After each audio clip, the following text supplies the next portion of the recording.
जाणार, शेवटी नाही झालं तर जात मध्ये आणणार.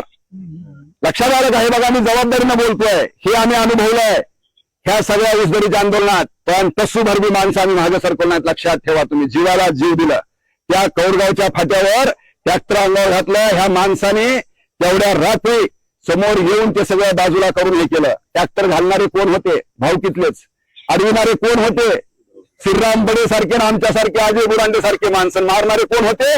भावकीतले. म्हणजे ह्या इथपर्यंतचा प्रकार सगळा होतो बाबांनो, लक्षात ठेवा. आणि म्हणून आमचं विनंती आहे की 8 तारखेला हे यश अपयश कुणाच्या हातामध्ये आहे? आपल्या लढ्याचं आपल्या सगळ्यांच्या हातामध्ये आहे. आपल्या सगळ्यांच्या हातामध्ये आहे. हा, ते आधी टाकतील बघा, तुम्हाला सांगतो मी, 100% टाकतील ते. हा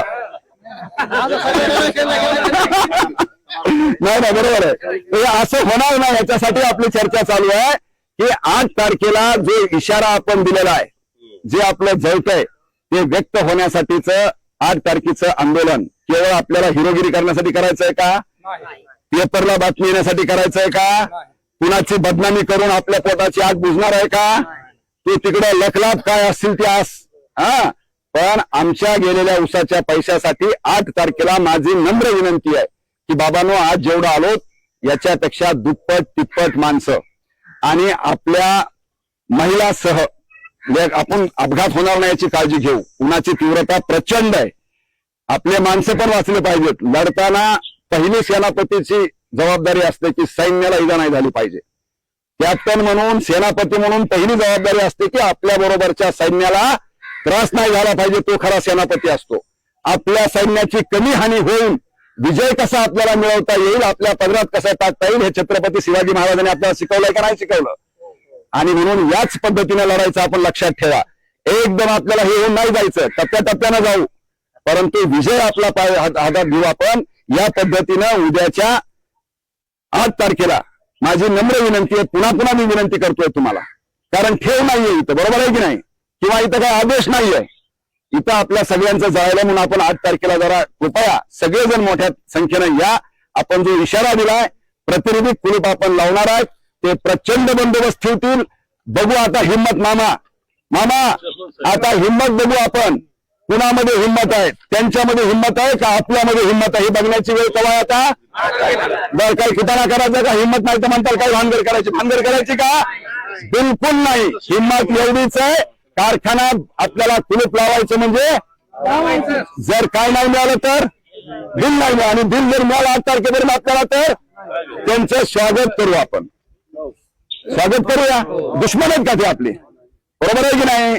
त्यांनी जर आपल्या मागणीप्रमाणे आपलं बिल दिलं तर त्यांचं स्वागत करू. पुढच्यासाठी आणखी लढाई तयार ठेवू. मान्य आहे? ओके.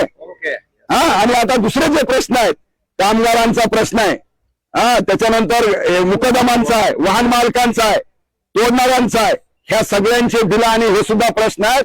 आपण या ऊस दरवाढीच्या आंदोलनामध्ये हे सगळे लोक हिरारीनं आपल्या सोबत होते, लक्षात ठेवा.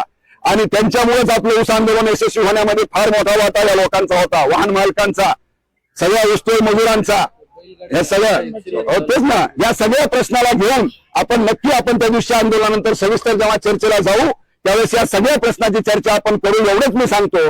पुन्हा एकदा आपण जो विश्वास या चळवळीवरती ठेवलाय, आपल्या एकजुटीवरती ठेवलाय, तो विश्वास इमानदारीनं प्रामाणिकपणे मातीवर उभा राहून सांगतो की या आपल्या विश्वासाला ही चळवळ तडा जाऊ देणार नाही. फक्त गरज आपल्या सगळ्यांच्या एकजुटीची आहे. एकजुटीमधून आपण हा लढा आपण पुढे घेऊन जाऊ. एवढा शब्द या प्रसंगी आपल्या सगळ्या शेतकरी चळवळीच्या वतीनं जे येतील त्यांना सगळ्याला आपण सामावून घेऊ. हे कोणा पक्षाचं आंदोलन नाही, हे कोणा संघटनेचं आंदोलन नाही. येतील त्या सगळ्या लोकांना सहभागी करून घेऊ आणि हे आंदोलन आपण पुढे घेऊन जाऊ. जे कुणी येतील ते आपल्या आंदोलनाचा भाग बनतील. आपलं कुणाची अडचण नाहीये.